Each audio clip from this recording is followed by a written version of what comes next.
వదినా నేను కచేరీకి బయలుదేరుతున్నాను. బాబు సూర్యం కొంచెం కాఫీ తాగేళ్ళు. ఇప్పుడు కాఫీ ఎందుకు వదినా? పర్వాలేదు, వచ్చేసరికి ఏ రాజు అవుతుందో ఏమో. ఇందా.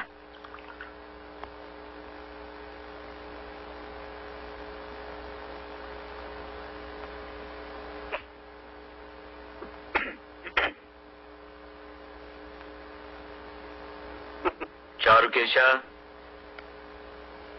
చారుకేశ అంత సిద్ధమేనా? అన్నీ సిద్ధం గురుగారు.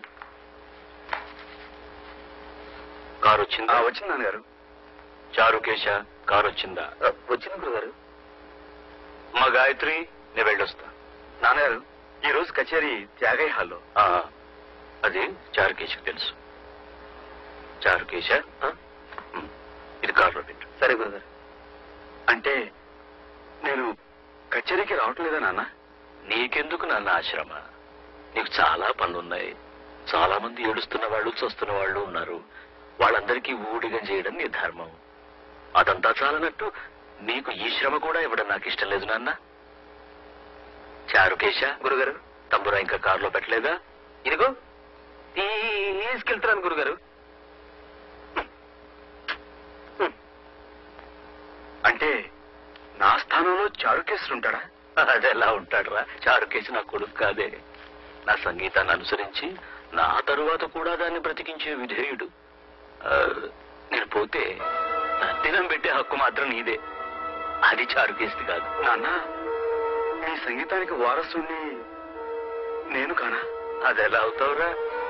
నువ్వు ప్రేమించే జీవకళల ముందు ఈ బెలహరి గణపతి శాస్త్రి సాధించింది ఏమీ లేదురా. నీ దృష్టిలో నా సంగీతమే నిర్జీవమైంది. నా ఉద్దేశం అది కాదు నాన్నగారు. నాన్నగారు మీరు సాధించిన ఘనతను కాదనేటి అంతటి మూర్ఖులు కాదు. క్షమించండి, టైం అయింది. మనం ఇక బయలుదేరదామా? అయ్యా చారుకేశ ఒక్క నిమిషం. నాన్నగారు మీ పట్ల మీ సంగీతం పట్ల నాకున్న గౌరవం మీకు తెలీదు. అమ్మ పాడిన జోలపాట కన్నా ముందు మీ సుప్రభాత గీతం విన్నాను. మొట్టమొదటి సంగీతం విన్నదే మీ నోటమ్మట. నాన్నగారు ఇప్పటికీ మీరు తిట్టినా అది సంగీతంలా వినిపిస్తుందో నా చెవులకి. నాన్న నేను మీ కొడుకు మాత్రమే కాదు, మీ శిష్యుణ్ణి, మీకు పెద్ద అభిమాని కూడా.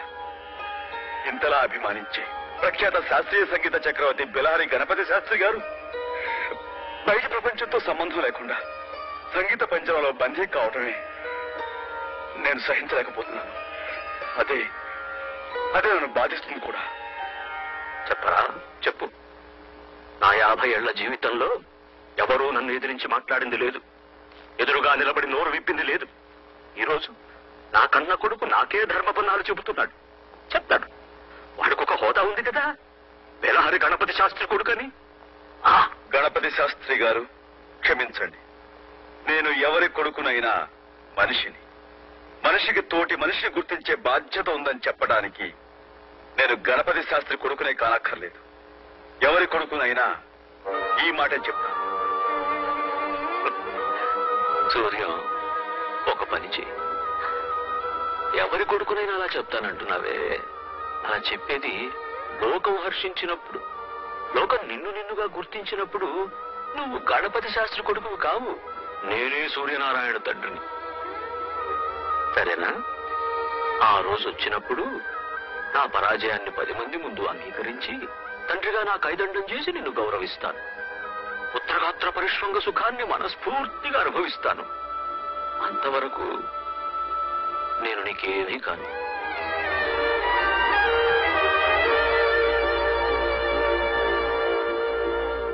అమ్మా తల్లి.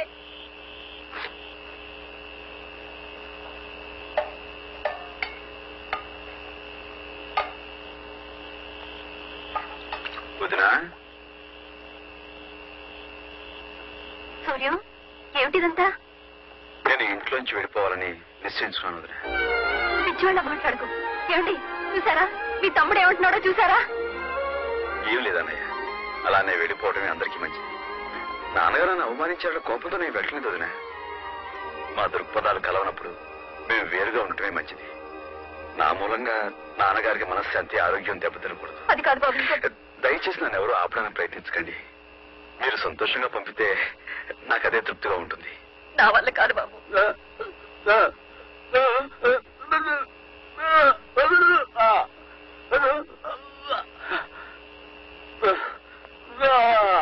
ఏమండి ఏమిటండి?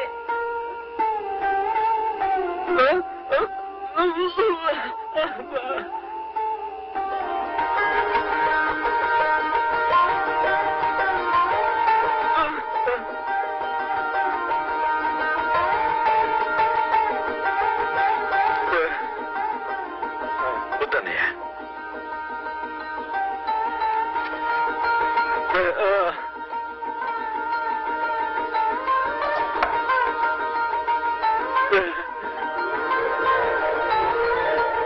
అన్నయ్య, నీ నాదస్వరంలో నా కోసం ఒక్క రాగం లేదా?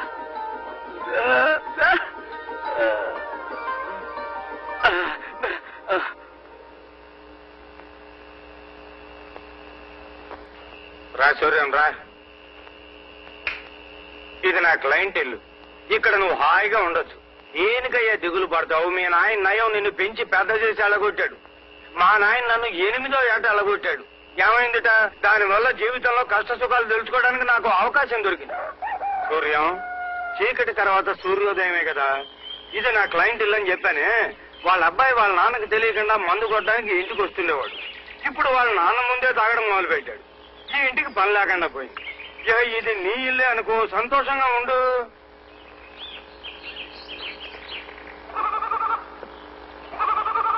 ఏమ్మా, నువ్వు లైన్ మ్యాన్ నారాయణ భార్య కదూ? అవునండి. ఎలా ఉన్నావమ్మా? ఎలా ఉంటాం బాబు?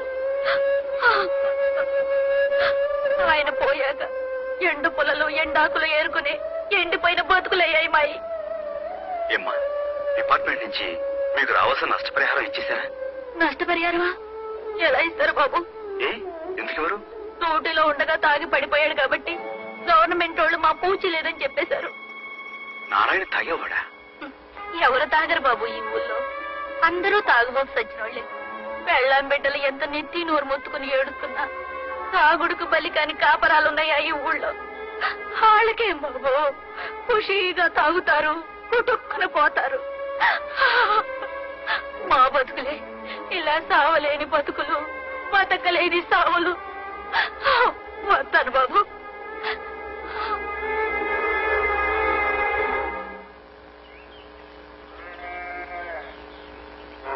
చూడు బాబు, కిష్టపల్లి ఇదే కదూ? ఇదేనండి. అమ్మా అమ్మా, అయ్యని నిప్పుల్లోంచి కాపాడారే, ఆయన వచ్చారు. కూర్చోండి కూర్చోండి. మా అమ్మ ఇప్పుడు మీ గురించి చెప్తూ ఉంటది. అలాగా? అమ్మా నువ్వు బయటికి రామ్మా. ముందు నువ్వు లోపలికి రాయే. నువ్వే రామ్మా. అబ్బబ్బబ్బబ్బబ్బా, ముందు నువ్వే లోపలికి రాయే. ఏది మగవా? సరే.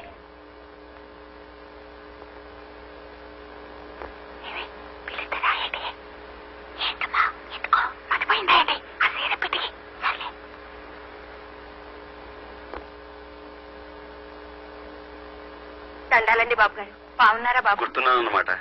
అదేంటి బాబు, మా బతుకుల్ని నిలబెట్టిన భగవంతుణ్ణి ఎలా మర్చిపోతాం? అరే వరే, అసరే కిష్టపెక్కడా? ఆడిక్కడ ఎందుకుంటాడు బాబు గారు? కళ్ళు పాకల్లో దొల్లుతూ ఉంటాడు. కళ్ళు పాకలోనా? అదేంటి, ఇంత ప్రమాదం జరిగిన తర్వాత కూడా తను ఇంకా తాగుడు మానలేదా? ఎంత ప్రమాదం జరిగినా ఇంకా బతికే ఉన్నాడు కదండి. మరి సచ్చేదాకా తాగాలి కదండి. అర్ధరాత్రి ఇంటికి వస్తాడు. అది లేదు ఇది లేదని ఏదెతుకు తింటాడు బాబు గారు. ఇవ్వకపోతే మా అమ్మ వైపు సీరియసండి. నన్ను బండబూతో తింటానండి. కూలో నాలో చేసి నేను 4 డబ్బులు తెస్తానండి. నేను కూడండి మయమోహన్ పడేస్తానండి. నువ్వు ఊరుకోయే. అదేంటి, అమ్మాయి లోపలనే మాట్లాడుతుంది? రామ్మా, బయటిరా. అది బయటికి రావాలంటే నేను లోపలికి వెళ్ళాలి బాబు గారు. ఉన్నది ఒక్క చీరేనండి. అయ్యి బాబాయ్, పంతులు గారా, ఇదేంటండి బాబాయ్ ఇలాగొచ్చారు? లోకం అంతా తలకిందులైపోద్దండి. ఏంటి చిన్నబాబు గారా? రండి బాబు, రండి. మీ నాన్నగారితో గొడవ పెట్టుకున్నారన్న కదా బాబు. కరెక్ట్ గా రావాల్సిన చోటుగా వచ్చారు బాబు. మాలాంటి వాళ్ళు ఇక్కడ నుండి వెళ్ళి గొడవలు పెట్టుకుంటాం. తమరు లాంటి చదువుకున్నోళ్ళు గొడవలు పెట్టుకుని ఇక్కడికి వస్తారు కదా. అరే అప్పగా అయ్యగారికి 200 మిల్లీగ్రాములు ఉప్పురా. ఏ క్లాస్ 200 మిల్లీలు తాగితే గొడవలు తగ్గిపోతాయంట. తాగిస్తుండండి బాబు, తర్వాత చెప్పండి కదా. నేను వచ్చింది తాగడం కోసం కాదు, మీ అందరి చేత తాగుడు మానిపించడం కోసం. మహాత్మా గాంధీ గారు వచ్చారా? చూడండి బాబు, గాంధీ గారికి 100 ఏళ్ళు నిన్నగానే ఇచ్చారు బాబు. ఏంట్రా నీతో చెప్తున్నావు? ఏమయ్యా, నీ వ్యాపారం కోసం ఇంతమంది ఉసురు పోసుకుంటావా? నీకేం న్యాయంగా ఉంటే నువ్వు చెప్తే మేము వ్యాపారం అది కదయ్యా, నేను చెప్పే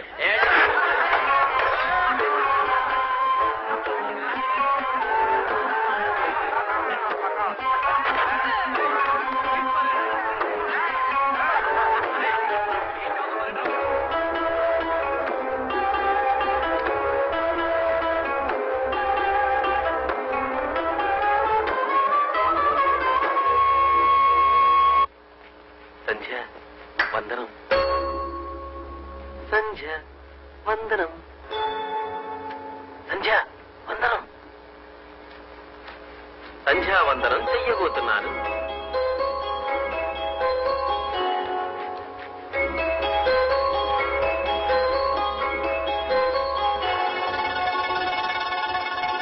సంధ్య చాలా అందంగా ఉంది. గురుగారు, గురుగారు, అటు చూడండి గురుగారు, సంధ్య ఎంత అందంగా ఉందో.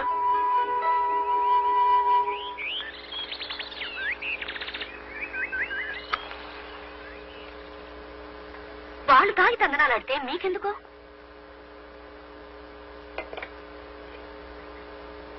ఎంత కొట్టారు? ఎన్ని దెబ్బలు?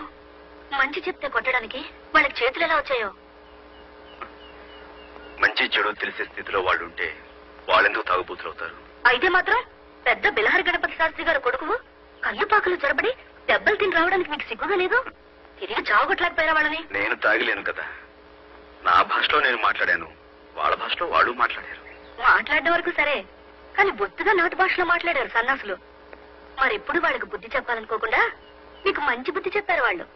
వాళ్ళకు బుద్ధి వచ్చేంత వరకు నాకు బుద్ధి రాదుగా. అంటే ఇంకా వాళ్ళ చేత తాగుడు మానిపించగలనని అనుకుంటున్నారా? ప్రయత్నిస్తాను. మళ్ళీ వాళ్ళు మిమ్మల్ని తంటే? తనులు తింటాను. మళ్ళీ నా ప్రయత్నం నేను చేస్తాను, మళ్ళీ మళ్ళీ చేస్తాను. ఈ ఊళ్ళో ఏ మూల ఏ చెడ్డ జరిగినా దానికి ప్రత్యక్షంగానో పరోక్షంగానో కారణం తాగుడేనని తెలుస్తుంది. అలాంటి తాగుడు నేను మానిపిస్తాను. నా ప్రాణాలు పోయినా సరే అదే నా లక్ష్యం, గమ్యం కూడా. మీ గమ్యం తర్వాత, కాపురం ఇప్పుడు.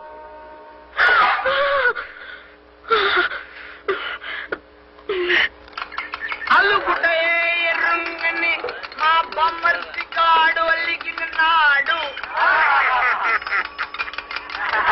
నా పిచ్చి తండ్రి.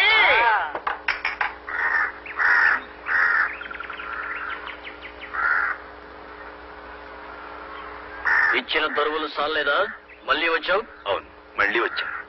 ఇక్కడున్న వీళ్ళెవరూ తాగడానికి వీల్లేదని చెప్పడానికి వచ్చాను. తాగొద్దని చెప్పడానికి నువ్వెవడవయ్యా? ఆకాశం నుంచి దిగొచ్చిన దేవుడువా? వెళ్ళరమ్మా. ఏమండి, ఒక్కసారి నా మాట. అంటే మంచి మాటలతో చెప్తే వినిపించుకోరన్నమాట. మీ భాషలో చెప్పాలంటారు. చెప్తాను. ఆ భాష నాకు బాగా తెలుసు.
లేండి బాబు, దండాలు బాబు, లేండి బాబు, మీకు దండం. అందరికీ ఇదే చెప్పడం, ఇక మీద ఎవరన్నా తాగాడంటే ఒళ్ళు కుళ్ళబొడి చెప్పాలంతే.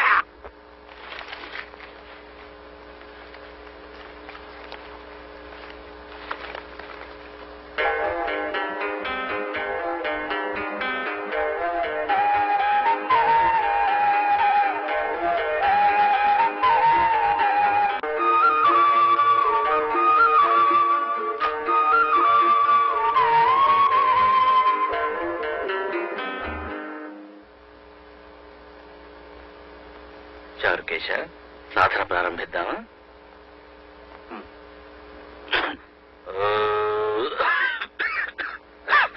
సంధ్య, కాస్త మంచినీళ్ళు తీసుకురామ్మా.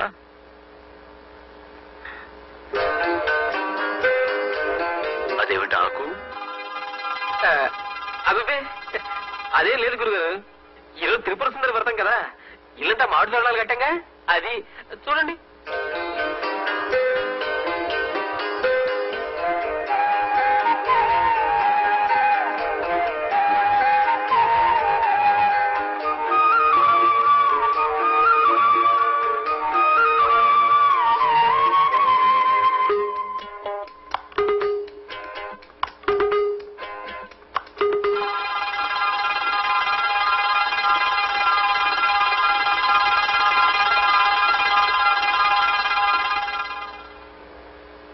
సుందరి నీ దివ్య రూపము చూడ తనకు దొరికేనమ్మా. ఏమిట్రా ఇది? ఈరోజు త్రిపుర సుందరి వ్రతం కదా, ఈ త్యాగరాజ కీర్తన మీ చేత పాడించుకుందామని మర్చిపోకుండా ఆకు మీద రాసుకున్నానండి. అలాగా, పాడుతాను బాబు. సంగీతం మీద అంత శ్రద్ధ ఉన్నందుకు నాకు చాలా సంతోషం నాయన.